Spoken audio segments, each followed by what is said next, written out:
Guys, so today is gagawa ako ng malunggay chips. And una kong gagawin is hiiwain ko yung malunggay or pipinuhin ko siya. So hindi naman talaga yung pino na pino. So yung yung liliit lang yung mga iba na malaki na dahon ng malunggay. So yan.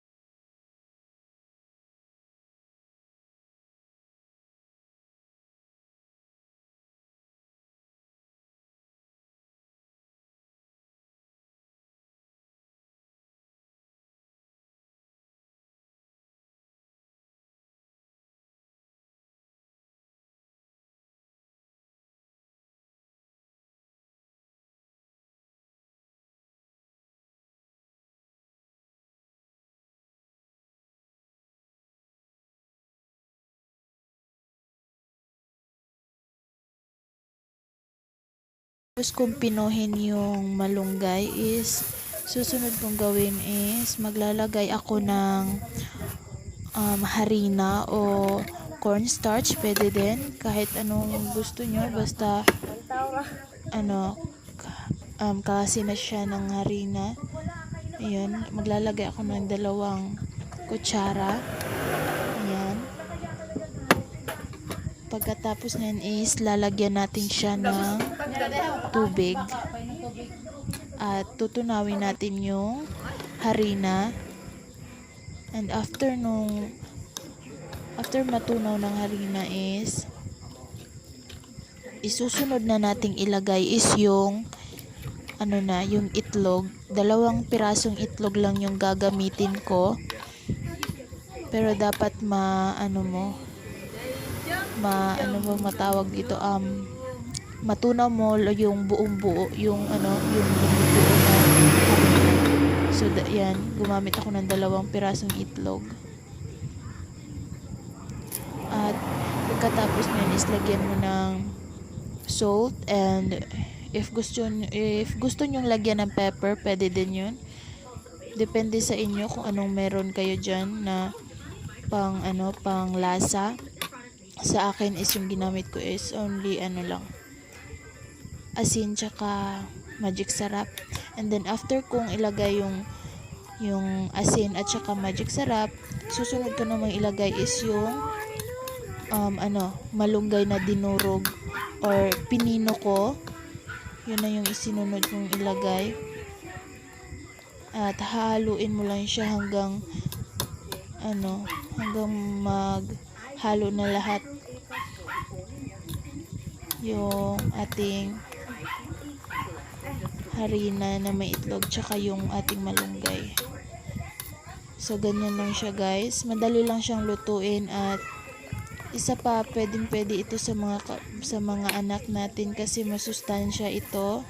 Kung hindi tayo makaluto ng mga gulay, sinabawang na gulay, if kulang tayo sa mga gulay dyan at kung ang meron sa atin ay malunggay lang, pwede tayong gumawa ng malunggay chips at pwede itong iulam ng ating mga anak. Come on.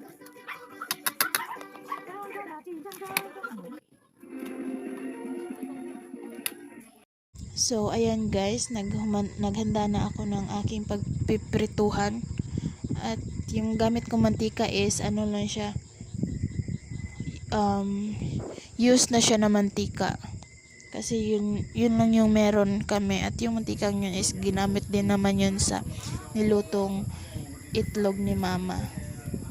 Then papainitin ko muna yung mantika. After nun is ilalagay na natin yung ating gagawin na malunggay chips. So So guys, kami is ang gamit namin is kahoy lang po kasi mas makaka-save tayo sa pera at pwede lang din kami manguha ng kahoy sa paligid namin. Kasi ano naman nasa bukid naman kami nakatira. Probinsya lang. So ayan guys, naglagay na ako ng isang yung kutsara lang yung ginamit kong ba tawag nito? Kutsara lang yung ginamit ko. Isang kutsara tapos lagay sa mantika. Kami guys, marami lang kahoy dito sa paligid namin kasi nasa probinsya lang kami kaya hindi kami gumagamit na ng yung mga gastov kasi mahal na yun, and ito lang yung mas madali at mas makakasave kami sa pera.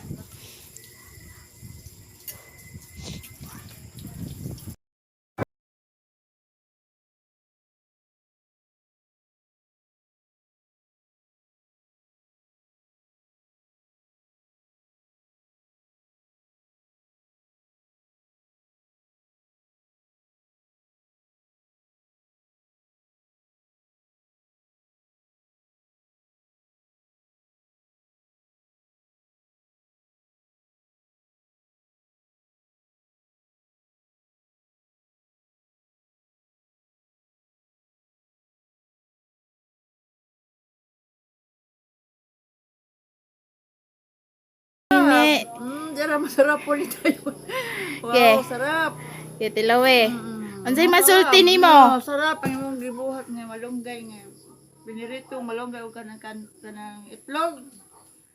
Nya mga guys, may sunan ninyo nga yung gibuhat ni rin. Sarap ang iyang gibuhat nga may nga pagkabuhat niya. Okay. Karon ko kakao na ni Jud. Lami di ay.